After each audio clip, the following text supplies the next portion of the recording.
On my east-facing windowsill, in the quiet heart of February, a small miracle unfolds. Outside, winter holds the world in pale stillness, frost etching patterns on every branch, and the sky a soft, colorless canvas.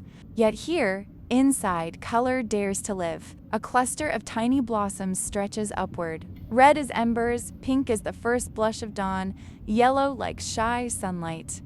They sway gently in the morning light, catching the sun's arrival with patient grace. Each petal is a note in a secret symphony, a whisper of life that refuses to wait for warmth, a tiny flame in the quiet gloom of winter. This plant is no ordinary guest on my windowsill. It comes from distant Madagascar, from lands where the sun reigns fierce and the rain is fleeting. Its leaves are thick, succulent, and steadfast, holding the memory of storms, of droughts endured, of resilience woven into every vein and curve. Here, it drinks not the monsoon, but the soft glow of the morning, collecting warmth like a secret treasure.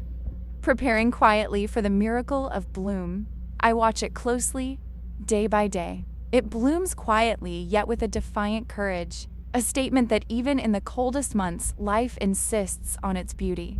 While the world outside sleeps under frost and shadow, this little flame stands bright, unshaken, luminous.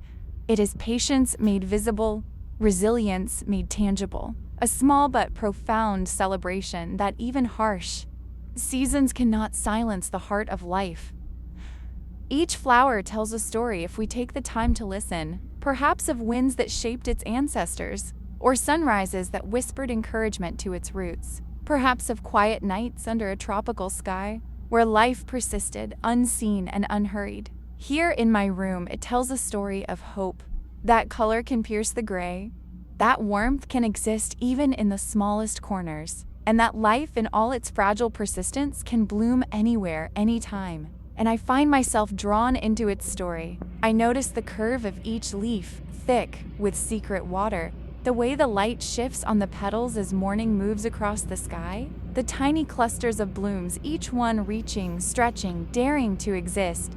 I imagine the journey this plant has taken, from distant lands to this quiet sill, carrying the memory of distant suns, the patience of the earth, the promise of life itself. In its bloom, I see more than color. I see endurance. I see courage. I see hope quietly demanding to be noticed. Even in deep winter, even when the world is gray and cold, the Kalanchoe reminds me, life persists. Beauty endures. The soft, steady light of hope always finds a way.